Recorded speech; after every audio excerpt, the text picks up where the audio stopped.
battery life. The LG Q6 packs in a 3,000 mAh battery, which for a phone of this size and price is a fairly modest capacity. Like most phones available now, the Q6 has no issue whatsoever surviving a day of use. However, if you're a multimedia or Twitter hog like me, you'll likely finish your day in the 20% area with the Q6.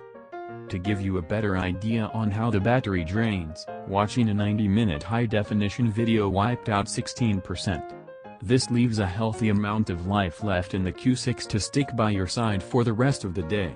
However, if you're watching the on and off YouTube clip, interspersed with a few rounds of Hearthstone, you'll see the percentage plummet, as you would with any device.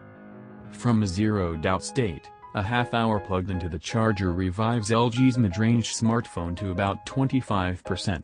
It takes a full hour for it to reach 73% and just under an hour and a half to full charge it.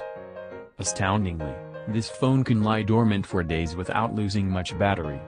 We left it on over a long, 3-day weekend and returned to it still with 87% of the charge remaining.